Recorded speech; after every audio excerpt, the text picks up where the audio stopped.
20 ஓவரும் மொத்தமாக விளையாடி எடுக்க வேண்டிய ஸ்கோரை வெறும் 2 ஓவரில் எடுத்து உலகின் அதிவேக சேசிங் மேட்சை உருவாக்கி காட்டிய இந்தியா. இலங்கை அணிக்கு எதிரான T20 போட்டியில் சற்று முன் இந்திய அணி செய்த உலக சாதனை. நம்பவே முடியாத அதிசய மேட்ச். அதுவும் உலகின் அதிவேக ரன் ரேட்டில் முடிந்த முதல் மேட்ச். அதாவது இந்தியா இலங்கை அணிகளுக்கு எதிரான கிரிக்கெட் தொடர் என்பது தற்போது பரபரப்பாக நடந்து வருகிறது. அதிலும் சமீபத்தில் நடந்த இந்த ஒரு T20 மேட்ச் என்பது ஒட்டுமொத்த கிரிக்கெட் உலகையும் திரும்பி பார்க்க வைத்துள்ளது. இந்தியா இலங்கை ரசிகர்களை தாண்டி மற்ற நாட்டு ரசிகர்களையும் மற்ற நாட்டு கிரிக்கெட் வீரர்களையும் கூட இந்த போட்டி அதிர்ச்சியடைய வைத்துள்ளது. அதற்கு காரணம், ஒரு கிரிக்கெட் போட்டி என்பது பொதுவாக நார்மலாக நடந்து முடியும் போட்டிகளாக சில வகை போட்டிகள் இருக்கும். ஆனால் சில போட்டிகள் சாதனை படைக்கப்பட்ட போட்டிகளாக இருக்கும். அதாவது அந்த ஒரு போட்டியில் ஒரு பேட்ஸ்மேன் இரட்டை சதம் அடித்திருப்பார்.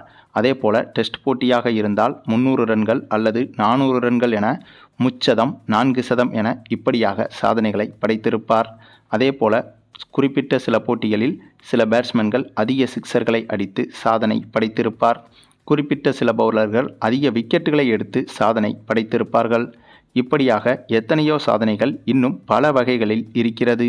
ஆனால் இவை அனைத்தையும் தாண்டி கிரிக்கெட்டில் இப்படியெல்லாம் நடப்பதற்கு வாய்ப்பே இல்லை என்று சொல்லக்கூடிய ஒரு சாதனையைத்தான் தற்போது சற்று முன்பு இந்தியா இலங்கை அணிக்கு எதிரான போட்டியில் T20 போட்டியில் இந்திய அணி படைத்திருக்கிறது. அந்தளவுக்கு ஒரு நம்ப முடியாத அதிசய பிரம்மாண்ட சாதனையை இந்தியா படைத்திருக்கிறது. ஆமாங்க, இந்த இரு அணிகளுக்கு எதிரான கிரிக்கெட் தொடர் என்பது தற்போது இலங்கை நாட்டில் வைத்து நடைபெற்று வருகிறது. அதிலும் சற்று முன் நடைபெற்ற இந்த இரு அணிகளுக்கு எதிரான T20 போட்டி ஒன்றில் டாஸை வென்ற இந்திய அணி முதலில் பந்து வீசுவதாக முடிவு செய்திருந்தது. அதனைத் தொடர்ந்து பேட்டிங் செய்ய களமிறங்கிய இலங்கை அணியை பொறுத்தவரையில் போட்டியின் முதல் பந்திலிருந்து கடைசி பந்து வரையிலும் தட்டு தடுமாறி விளையாடினார்கள். இந்தளவுக்கு ஒரு மோசமான பேட்டிங்கை இதுவரை எந்த ஒரு போட்டிகளிலும் பார்த்திருக்க முடியாது. அந்தளவுக்கான சிறப்பான பந்து வீச்சை தான் இந்த போட்டியில் இலங்கை பேட்ஸ்மேன்களுக்கு எதிராக இந்திய அணி பவுலர்கள் செய்திருந்தனர். எதற்காக இந்த போட்டியில் பேட்ஸ்மேன்கள் மிகவும் மோசமாக விளையாடினார்கள் என்று சொல்லப்படுகிறது என்றால், இந்த போட்டியில் 20 ஓவர்கள் வரை முழுமையாக இலங்கை அணி பேட்ஸ்மேன்கள் பேட்டிங் செய்திருந்தனர். ஆனால் வெறும் 60 ரன்கள் மட்டுமே தான் எடுத்திருந்தனர். அதே சமயம் விக்கெட்டுகளும் கூட ஆல் அவுட் ஆகவில்லை. இதுதான் மிகப்பெரிய ட்விஸ்டே. வெறும் 6 விக்கெட்டுகளை மட்டும்தான் இலங்கை அணி இழந்திருந்தது. ஆகவே அந்தளவுக்கு பேட்ஸ்மேன்கள் இருந்தும் கூட, விக்கெட்டுகள் இன்னும் கையில் இருந்தும் கூட, அதிரடியாக விளையாட நினைத்தும் கூட அடிக்கவே முடியாமல் திணறியது இந்த ஒரு போட்டியில்தான். அப்படியானால் இந்த போட்டியில் இந்திய அணியின் பந்துவீச்சு என்பது எந்தளவுக்கு மிக மிக துல்லியமாக இருந்திருக்கும் என்பதையும், இந்திய அணியின் ஃபீல்டிங் என்பது எந்தளவுக்கு துல்லியமாக இருந்திருக்கும் என்பதையும் யூகித்து பாருங்கள். அதுவும் இந்திய அணியின் இளம் பவுலர்களான பிரின்ஸ் யாதவ், ஹர்ஷ்தீப் சிங், ஹர்ஷித் ராணா என இந்த மூவருமே சூப்பராக பந்து வீசினார்கள். இவர்கள் வீசிய பெரும்பாலான பந்துகள் கரெக்டான லென்த்தில் வீசப்பட்ட பந்துகளாகவே இருந்தது. அதனால்தான் இப்படி ஒரு அசாத்திய சம்பவத்தை பந்து வீச்சில் இந்திய அணியால் செய்யவும் முடிந்தது.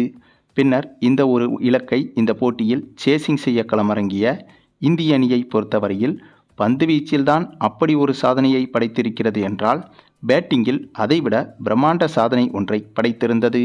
அதுவும் இந்த போட்டியை எடுத்துக்கொண்டால் பந்து வீச்சிலும் பயங்கர சாதனைகள், பேட்டிங்கிலும் பயங்கர சாதனைகள் என சாதனைகளின் நம்பர் 1 தலைவனாகவே இந்த ஒரு போட்டி மாறியது. ஆமாங்க, அதற்கு காரணம், இந்த போட்டியில் இந்திய அணி சேசிங் செய்ய களமிறங்கி ஓப்பனிங் இறங்கிய அபிஷேக் சர்மாவும் சூரியவன்சியும் சேர்ந்து இந்த 2 பேர் மட்டுமே நின்று ஒரு விக்கெட்டை கூட இழக்காமல் வெறும் 4 ஓவர்களுக்கு உள்ளாகவே 60 ரன்களை சேசிங் செய்து பிரம்மாண்ட வெற்றியை இந்திய அணி பதிவு செய்திருந்தது. அதுவும் மிக சரியாக சொல்ல வேண்டுமென்றால் 4 ஓவர்களுக்கு உள்ளாகவே 3.3 ஓவர்களிலேயே இந்த ஒரு இலக்கை இந்திய அணி தொட்டிருந்தது. மேலும் இது ஒரு சாதாரண வெற்றியும் கிடையாது. ஏனென்றால் T20 கிரிக்கெட் வரலாற்றில் அதிகபட்ச ரன் ரேட்டில் வெற்றி பெற்ற முதல் சர்வதேச மேட்ச் என்று இந்த ஒரு மேட்சை சொல்லலாம். அந்தளவுக்கு இந்த ஒரு மேட்ச் சாதனை படைத்துள்ளது. அதுவும் இரண்டாவதாக பேட்டிங் செய்து இப்படி ஒரு சாதனையை செய்வது என்பது கண்டிப்பாக சாத்தியமே கிடையாது என்றுதான் சொல்ல வேண்டும். ஏனென்றால் ஒரு அணி அதிகபட்ச ரன் ரேட்டில் வெற்றி பெற வேண்டுமென்றால் சம்பந்தப்பட்ட அணி முதலில் பேட்டிங் செய்து அதிகப்படியான ரன்களை குவித்துவிட்டு அதன் பிறகு இரண்டாவதாக பேட்டிங் செய்யும் அணியை மிக குறைந்த ரன்கள் வித்தியாசத்தில் வீழ்த்த வேண்டும். அதே சமயம் அந்த போட்டியில் நடைபெற்றிருக்கும் ஒவ்வொரு சம்பவமும் அந்த ரன் ரேட்டை பாதிக்கும்.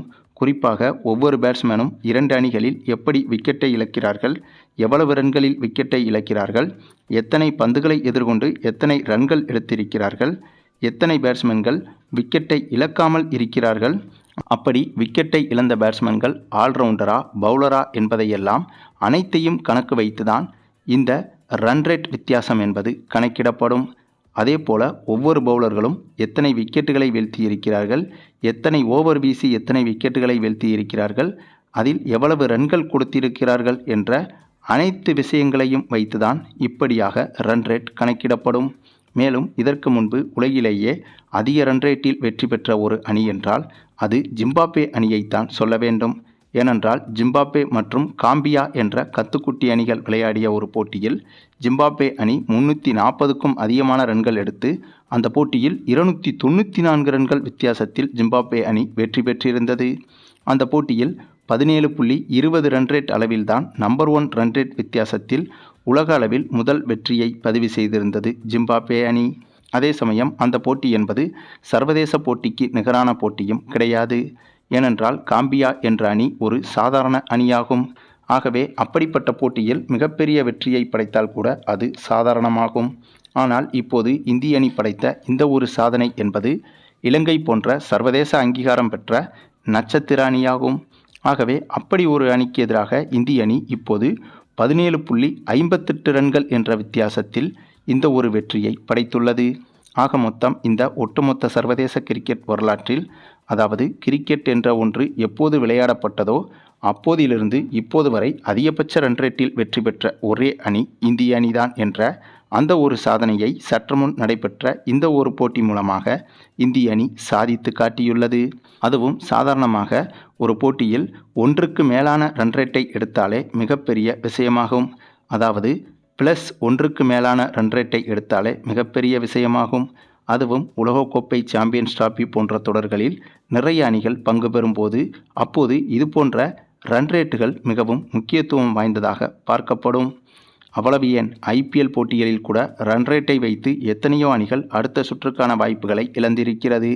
ஆகவே அப்படி இருக்கும்போது ஒரே போட்டியில் +17க்கு மேலான ரன் ரேட்டை எடுத்திருப்பது என்பது அவ்வளவு சாதாரண விஷயமும் கிடையாது. ஏனென்றால் இதே அளவுக்கான ஒரு போட்டி இனிமேல் நடந்தால் கூட இந்தளவுக்கு ஒவ்வொரு பேட்ஸ்மேனும் ஒவ்வொரு பவுலரும் சரியாக செயல்பட்டு இருக்க வேண்டும். அப்படி செயல்பட்டால்தான் ரன் ரேட் என்பது இந்தளவுக்கு மாறுபடும். ஆகவே இந்த ஒட்டுமொத்த சர்வதேச கிரிக்கெட் போட்டிகளில் இந்த ஒரு போட்டி என்பது தனித்துவமாக பார்க்கப்படுகிறது. அதுவும் சமீபத்தில்தான் இந்திய T20 அணியில் நம்முடைய சூரியவன்சி சேர்க்கப்பட்டார். இவர் சேர்ந்ததற்கு பிறகுதான் இப்படியான நம்ப முடியாத உலக சாதனைகளையும் இந்திய அணி தொட்டு வருகிறது.